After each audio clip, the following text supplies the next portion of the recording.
Hey y'all, happy Teacher Appreciation Day to all of you.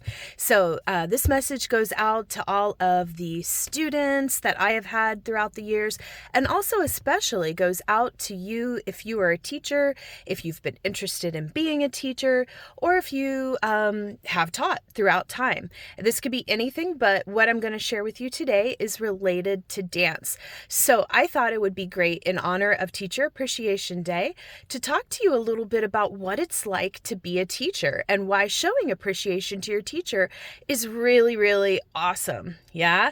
Sometimes we see things a lot from a student perspective. We see kind of what they see, which is awesome.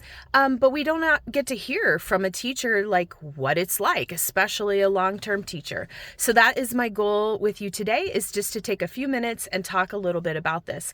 As always, with these kind of posts, which I consider called a teacher tip, we are talking a little bit about my viewpoints, right? So yours could be completely different. I love discussion. So if you have a different viewpoint that you would like to share about being a teacher or why you appreciate your teacher, please share it with me. I love to hear that.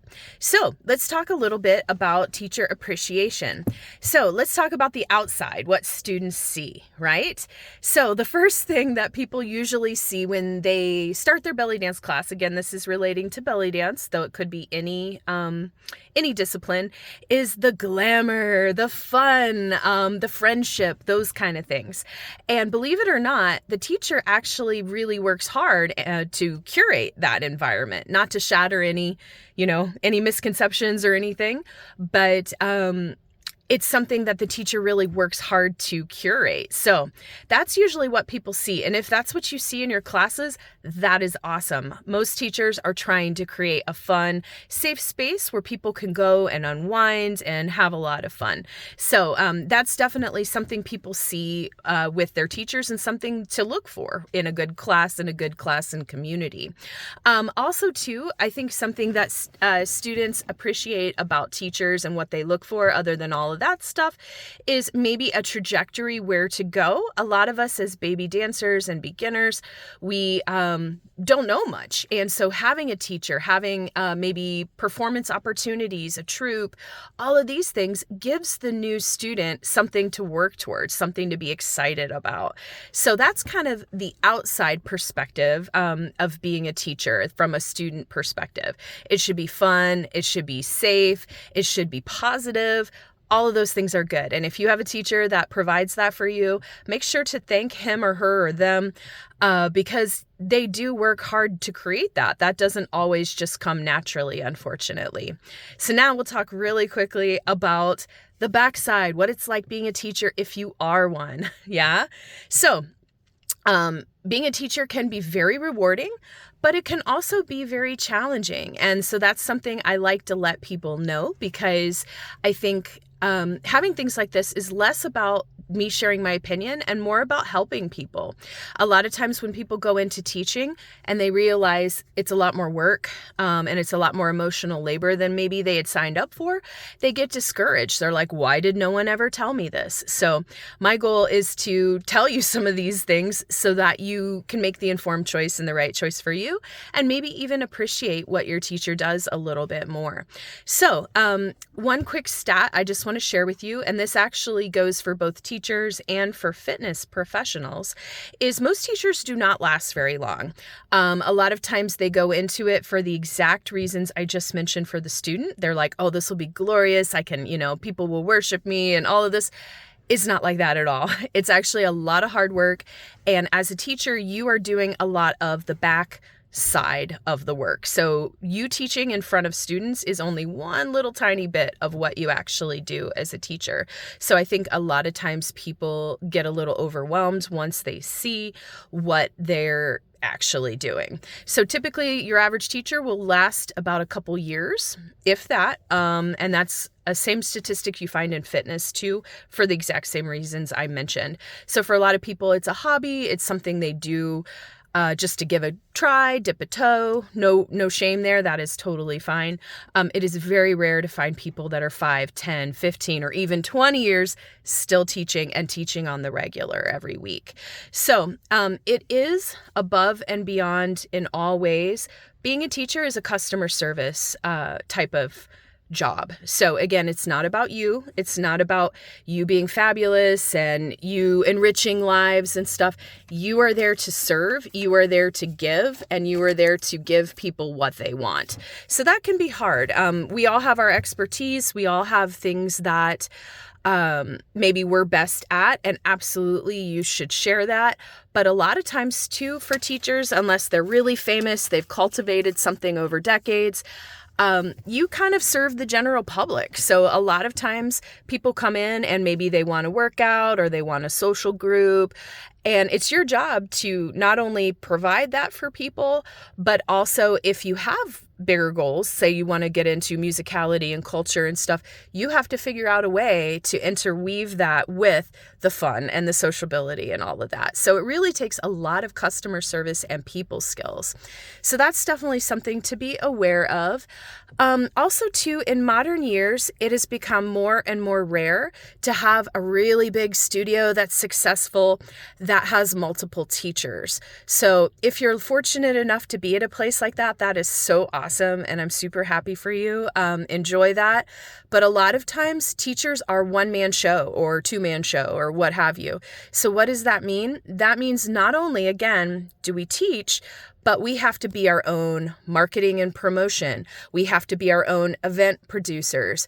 We have to be life coaches, therapists. We have to be tax preparers. We have to be costume seamstresses. We book all the shows. We have to be the hype man, not only for our classes, but for our students. We're the cleanup crew at shows. We're the chef. We bring in food. I mean, the list goes on and on and on. And that's why we as teachers love that appreciation and we love that help and support. So if your teacher is putting on a big show, like a recital or just something, a big opportunity for you, and they ask students, hey, can you help out by bringing a potluck dish? Or can I have someone please take tickets or something like that? Please help them if you can. It really does take a village, and you as the student, you are so important too. And it really helps you grow as a student and community member if you're able to help out a little bit, because that is the expectation and the reality now. The teacher does everything. So it's important to know that, because a lot of times people don't realize that. Also, too, important to realize, we as teachers typically, especially in small towns, small businesses, we are barely breaking even. I hate to bust your bubble here, but we spend thousands of dollars on room rentals, costume rentals, insurance, continuing ed, etc. So when students pay whatever, $65 for a block of classes, they are investing so much less than their teacher. Our goal as teachers typically is to break even. If we're fortunate enough, we can, make enough to have a small side wage. It's very rare nowadays to make a full-time income teaching dance. So just know we are so invested as teachers. So please don't grumble if someone charges $10 to get into a hafla or whatnot. Many times that's just to cover the multi-hundred or $1,000 room rental fee so that you can have that opportunity to shine. So just know that is that. What else? Oh, another thing I forget to mention. We love to give as teachers. We want to make you, the student, shine. We want to make you beautiful. We want to rejoice in all of your accomplishments, and we do. I love seeing students grow. But a lot of times we dedicate so much time to improving the lives of others that it's very hard to stay on top of your own craft as a dancer, to continue that continuing ed, to continue that dancing so that you look fabulous and all of that. And a scary part is a lot of times there is that expectation. So I have heard students before say, I don't want to take from a teacher unless she's the absolute best I've ever seen. So on top of everything I've mentioned, there's an expectation that as that students will see you and their jaw will drop with your dancing. But as a teacher, we're giving everything we've got to keeping the business alive. And yes, it is a business for a lot of us, and to help the students improve. So have a little grace with your teacher if maybe she doesn't, blow your mind with her solo or something like that, because a lot of times she is giving all of her energy on top of maybe having full-time work to make you guys look amazing. So other than that, going on the business side, I think you figured out that there's a lot going on behind the scenes with the dance business. Many times it takes 10 plus years to cultivate a following, to cultivate a reputation in your community, to be a place that people want to take classes from. And for teachers, it can be a high burnout role, but it's also something that's really hard to walk away from because we do care. We care about our students. We care about what we've worked so hard to build. So with all of that being said, it's great to show appreciation, something that's been so hard for me as a teacher, but something that I understand is that all the things I've mentioned, the good, the bad, whatever, you as the student, you can come and go. You can choose what you want to do. You can be like, oh, I'll do this until I get X amount of performance ops, or I'll do this until I get on stage for the first time. And then you can be like, see, I accomplished my goals. And that is your right as the consumer, as the student.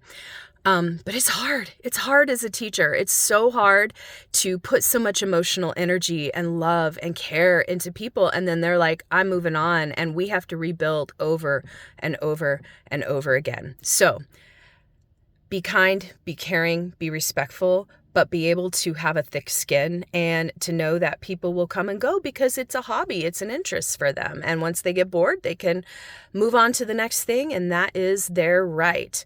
So why do I share all of this? Again, maybe to help give you a little more perspective. And then also just to go back to appreciation. We love a pat on the back. We don't get as much as you would think. A lot of times people think it's, again, a glamorous, glorious thing.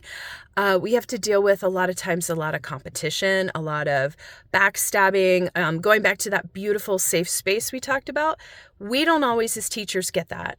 You students do. We cultivate it for you, but we don't always get the same love, care, and respect. So showing appreciation means the world. All right, I know I chatted a lot with you guys. I was going to try to keep this under 10 minutes, but I think it's important to say, how do you feel? Like, what are some of your experiences? Tell me about some of your best teacher experiences, whether you're a teacher or a student. I'd love to hear. I think we should support each other, lift each other up. Thank you again. Happy Teacher Appreciation Day. Show some love to your teacher today. I love y'all. Talk to you soon.